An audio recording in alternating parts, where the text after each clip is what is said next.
اعوذ باللہ من الشیطان الرجیم۔ بات ہو رہی تھی، اللہ تعالیٰ ارشاد فرماتے ہیں کہ آیت نمبر 12 کے اندر اللہ رب العزت ارشاد فرماتے ہیں یوم تری المؤمنین والمؤمنات یسعی نورهم بین ایدیہم وبایمانہم۔ اللہ رب العزت ارشاد فرماتے ہیں کہ قیامت کے دن دیکھے گا کہ مومن مردوں اور عورتوں کا نور ان کی آگے آگے اور ان کے دائیں دوڑ رہا ہوگا۔ آج تمہیں ان جنتوں کی خوشخبری ہے جن کے نیچے نہریں جاری ہیں، جن میں ہمیشہ کی رہائش ہے۔ یہ بہت ہی بڑی کامیابی ہے۔ اس دن منافق مرد اور عورت ایمان والوں سے کہیں گے کہ ہمارا انتظار تو کرو۔ منافق مرد اور عورتیں کیا کہیں گے ایمان والوں سے؟ ہمارا انتظار تو کرو کہ ہم بھی تمہارے نور سے کچھ روشنی حاصل کر لیں۔ یہ پل صراط پر جب چل رہے ہوں گے تو اس وقت ہر کسی کو فکر ہوگی کہ ہم کہیں سے روشنی مل جائے ہمیں۔ تو جواب دیا جائے گا کہ تم اپنے پیچھے لوٹ جاؤ جہاں سے روشنی مل رہی تھی، اور روشنی وہاں سے اور روشنی تلاش کرو۔ پھر ان کی اور ان کے درمیان ایک دیوار حائل کر دی جائے گی۔ کن کے درمیان میں؟ وہ ایمان والے لوگوں کے درمیان میں اور ان لوگوں کے درمیان میں جو روشنی کی تلاش میں ہیں۔ ان کے درمیان ایک دیوار حائل کر دی جائے گی جس میں دروازہ بھی ہوگا۔ اس کے اندرونی حصہ میں تو اس کے اندرونی حصہ میں تو رحمت ہوگی اور باہر کی طرف عذاب ہوگا۔ یعنی کہ جہاں پر جس طرف مومن ہوں گے وہ اندر کی طرف، اور جس طرف وہ منافق ہوں گے وہ اس طرف جہنم ہوگی۔ یہ چلا چلا کر ان سے کہیں گے کہ کیا ہم تمہارے ساتھ نہ تھے؟ یہ چلا چلا کر کہیں گے کہ کیا ہم تمہارے ساتھ نہ تھے؟ وہ کہیں گے ہاں تھے تو صحیح، لیکن تم نے اپنے آپ کو فتنہ میں پھنسا رکھا تھا اور انتظار میں ہی رہے اور شک و شبہ کرتے رہے، اور تمہیں تمہارے فضول تمناؤں نے دھوکے نہیں رکھا، یہاں تک کہ اللہ کا حکم آ پہنچا اور تمہیں اللہ کے بارے میں دھوکہ دینے والے نے دھوکے میں ہی رکھا۔ اللہ کا حکم، قیامت کا دن اور تمہاری موت کا آ چکا، اور تمہیں شیطان نے انہی دنیا کی زندگی میں، دنیا کی آسائشوں میں، دنیا کی تمناؤں میں ہی مبتلا رکھا۔ پھر ارشاد باری تعالیٰ ہوتا ہے فَالْيَوْمَ لَا يُؤْخَذُ مِنْكُمْ فَالْيَوْمَ لَا يُؤْخَذُ مِنْكُمْ فِدْيَةٌ وَلَا مِنَ الَّذِينَ كَفَرُوا۔ پھر رب باری تعالیٰ ارشاد فرماتے ہیں الغرض آج تم سے نہ فدیہ اور نہ بدلہ قبول کیا جائے گا، اور نہ کافروں سے۔ تم سب کا ٹھکانہ دوزخ ہے، وہی تمہارا رفیق ہے، تمہاری رفیق ہے، وہ برا ہی ٹھکانہ ہے۔ اب وہی تمہاری دوست ہے، وہی تمہاری باز پرس کرنے والی ہے، اور وہی جہنم کی آگ تمہارا اصل ٹھکانہ ہے۔ پھر رب باری تعالیٰ ارشاد فرماتے ہیں أَلَمْ يَأْنِ لِلَّذِينَ آمَنُوا أَن تَخْشَعَ قُلُوبُهُمْ۔ پھر اللہ تعالیٰ ارشاد فرماتے ہیں کیا اب تک ایمان والوں کے لیے وقت نہیں آیا کہ ان کے دل ذکر الہی سے اور جو حق اتر چکا ہے اس سے نرم ہو جائیں؟ کیا اللہ تعالیٰ نے اتنا کچھ بیان کر دیا، ساری باتیں اللہ تعالیٰ نے کھول کھول کر بیان کر دی، کیا ابھی تک تمہارے لیے وہ وقت نہیں آیا کہ ابھی بھی تمہارا دل متوجہ نہیں ہوا قرآن پاک کی طرف اور ہدایت کی طرف، اور ان کی طرح نہ ہو جائیں جنہیں ان سے پہلے کتاب دی گئی تھی؟ کہ ابھی تک وہ ایسے کیوں نہ ہوئے کہ وہ ان لوگوں کی طرح ہو جائیں کہ جن لوگوں کو پہلے کتاب دی گئی تھی، یعنی کہ وہ بھٹکے ہوئے تھے، قرآن کی طرف ایمان لانے والے نہ تھے۔ پھر جب ان پر ایک زمانہ دراز گزر گیا تو ان کے دل سخت ہو گئے، اور ان میں بہت سے فاسق ہیں۔ اگر ہم بھی بہت عرصہ گزر جائے اور ایسی محفلوں میں نہ رہیں جہاں پر ایمان تر و تازہ ہوتا رہتا ہے، تو پھر ہمارے بھی دلوں کو سختی سے کوئی بچا نہیں سکتا۔ ہمیں تر و تازہ کرنے کے لیے ایمان کو ایسی محفلوں کی ضرورت رہتی ہے، دین سے جڑے رہنے کے لیے ایسے ساتھیوں کی ضرورت رہتی ہے۔ پھر رب باری تعالیٰ ارشاد فرماتے ہیں یقین مانو کہ اللہ ہی زمین کو اس کی موت کے بعد زندہ کر دیتا ہے۔ ہم نے تو تمہارے لیے اپنی آیتیں بیان کر دیں تاکہ تم سمجھو۔ بے شک صدقہ دینے والے مرد اور صدقہ دینے والی عورتیں اور جو اللہ کو خلوص کے ساتھ قرض دے رہے ہیں ان کے لیے بڑھایا جائے گا، اور ان کے لیے پسندیدہ اجر و ثواب ہے۔ اللہ تعالیٰ اس کو اضافہ کر دے گا اس کے اندر۔ پھر رب باری تعالیٰ ارشاد فرماتی ہیں والذین آمنوا باللہ ورسلہ اولئک هم الصدیقون۔ اللہ اور اس کے رسول پر جو ایمان رکھتے ہیں وہی لوگ اپنے رب کی نزدیکی صدیق اور شہید ہیں۔ ان کے لیے ان کا اجر اور ان کا نور ہے۔ جو لوگ کفر کرتے ہیں اور ہماری آیتوں کو جھٹلاتے ہیں وہ جہنمی ہیں۔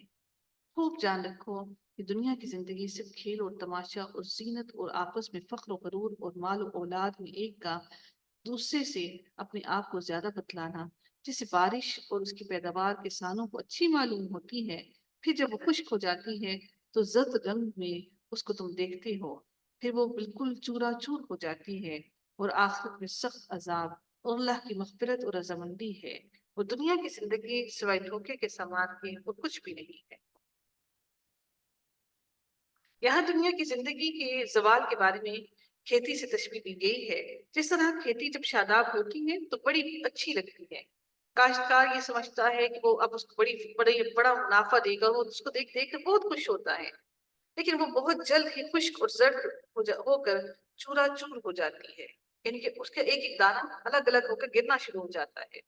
اسی طرح دنیا کی زیب و زینت، مال اور اولاد اور دیگر تمام چیزیں انسان کے دل کو تو لبھاتی ہیں، اچھی لگتی ہیں، لیکن یہ زندگی چند ہی روز کا دھوکہ ہے اور یہ جلد ہی ختم ہو جائے گا۔ پھر اللہ تعالیٰ ارشاد فرماتے ہیں اگلی آیت کے اندر کہ سابقوا إلى مغفرة من ربكم وجنات أرضها، اللہ تعالیٰ ارشاد فرماتے ہیں آؤ دوڑو اپنے رب کی مغفرت کی طرف، توڑ کر آؤ اپنے رب کی مغفرت کی طرف اور اس جنت کی طرف جس کی وسعت آسمان اور زمین کی وسعت کے برابر ہے، کہ ان کے لیے بنائی گئی ہیں جو اللہ پر اور اس کے رسولوں پر ایمان رکھتے ہیں۔ یہ اللہ تعالیٰ کا فضل ہے جسے چاہے دے، اور اللہ تعالیٰ بڑے فضل والا ہے۔ نہ کوئی مصیبت دنیا میں آتی ہے نہ خاص تمہاری جانوں میں، مگر اس سے پہلے کہ ہم اس کو پیدا کریں وہ ایک خاص کتاب میں لکھی ہوئی ہے۔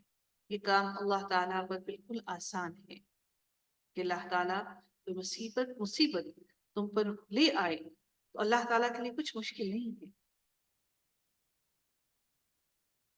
تاکہ تم اپنے سے فوت شدہ کسی چیز پر رنجیدہ نہ ہو جایا کرو۔ پھر اللہ تعالیٰ کیا ارشاد فرماتی ہیں کہ تاکہ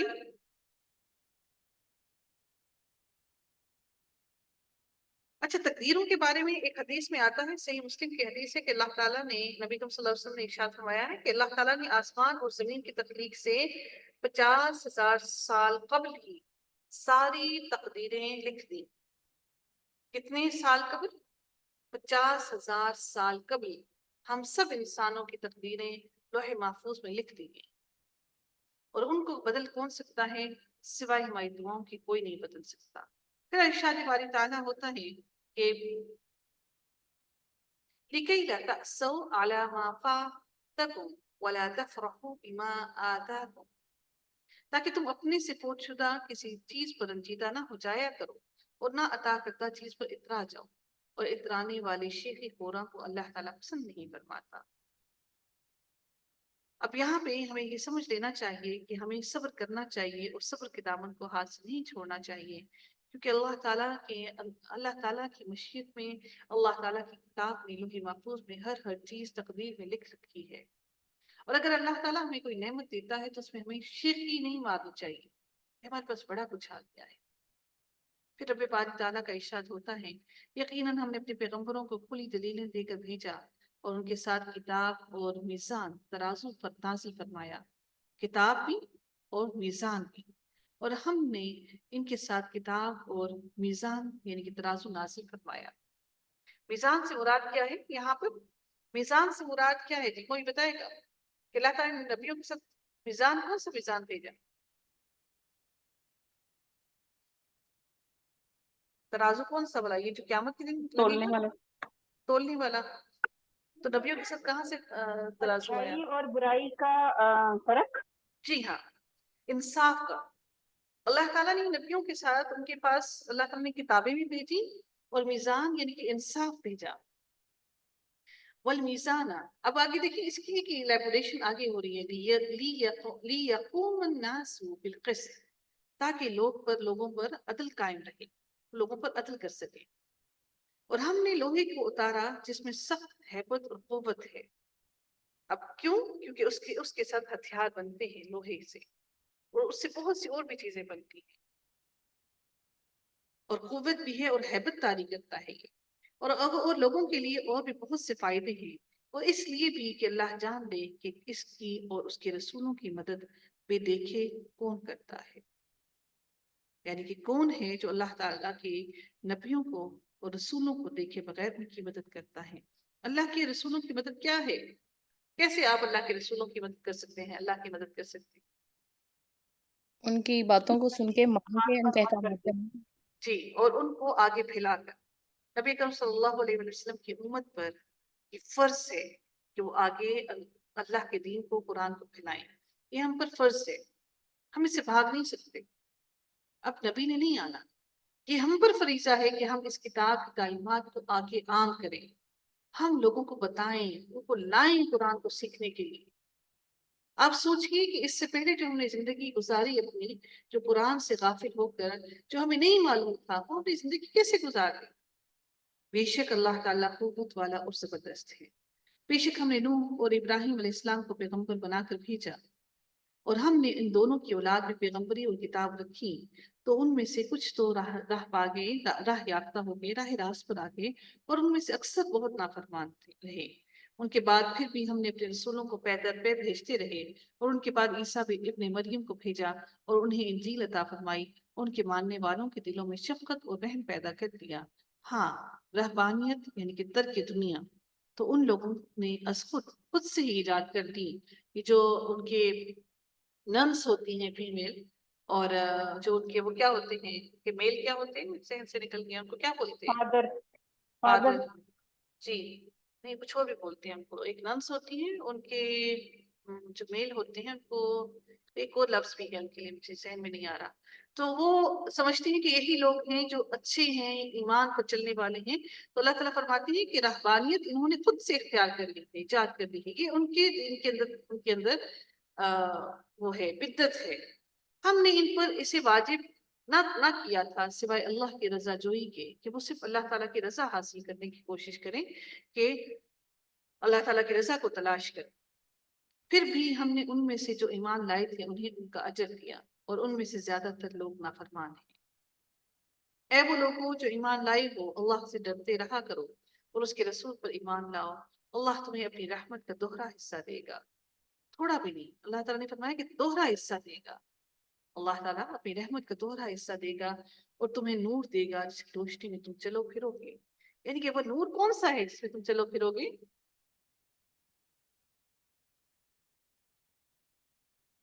جی، مونکس کہتے ہیں، جزاک اللہ خیر۔ میں سمجھ رہی تھی شاید میں غلط سوچ رہی ہوں۔ جی کیا کہتے ہیں جی، وہ کون سا ہے نور، کون سا نور ہے جس میں اللہ تعالیٰ نے کہا کہ تم چلو گے پھرو گے؟ روشنی ہے۔ اللہ تعالیٰ نے قرآن میں نور کس کو کہا ہے؟ جی قرآن پاک جو ہے وہ نور ہے۔ نہیں، قرآن پاک ہدایت کا نور، ہدایت کا نور، ایمان۔ ایمان، ہدایت۔ تو اللہ تعالیٰ فرماتے ہیں کہ تم ایمان کے ساتھ چلو گے پھرو گے۔ اب اس کو میں تھوڑا سا الیبوریٹ کرنا چاہوں گی کہ ایمان کے ساتھ چلنا پھرنا کیا ہے، کہ آپ اپنی جس طرح سے اللہ تعالیٰ نے آپ کو طریقہ بتایا، ہم عورتوں کو، ہم مردوں کو اپنی عصمتوں کو سنبھالنے کا، اپنی عزتوں کو سنبھالنے کا، اپنی زیب و زیبائش کو سنبھالنے کا، آنکھیں نیچی کر کے چلنے کا، اکڑ کے چلنے کا، زمین میں فساد نہ پھیلانے کا، تو یہ ساری چیزیں جب ہماری اکٹھی ہو جائیں گی تو پھر اللہ تعالیٰ فرماتے ہیں کہ تم اس نور کے اندر چلو گے پھرو گے۔ سبحان اللہ، کبھی اب چلتے ہوئے وہ چیزیں محسوس کیجیے گا اپنے اندر۔ یہ احساسات ہیں، فیلنگس ہیں جو ہم کسی کو بتا نہیں سکتے، شیئر نہیں کر سکتے، جو ہمارے دلوں کے اندر صرف ہمارے دلوں کے اندر رہ جاتی۔ پھر شادی باری تعالیٰ ہوتا ہے کہ اس کے اور تمہیں نور دے گا جس کی روشنی میں تم چلو گے پھرو گے، اور تمہارے گناہ بھی معاف فرما دے گا۔ اللہ تعالیٰ بخشنے والا مہربان ہے۔ یہ اس لیے کہ اہل کتاب جان لیں کہ اللہ کے فضل کے کسی حصے پر بھی انہیں اختیار نہیں ہے، وہ یہ کہ سارا فضل اللہ ہی کے ہاتھ میں ہے، وہ جسے چاہے دے، اور اللہ تعالیٰ ہی بہت بڑے فضل والا ہے۔ وَأَنَّ الْفَضْلَ بِيَدِ اللَّهِ يُؤْتِيهِ مَن يَشَاءُ وَاللَّهُ ذُو الْفَضْلِ الْعَظِيمِ۔ الحمدللہ 27واں پارے کا 27واں پارہ مکمل ہوا۔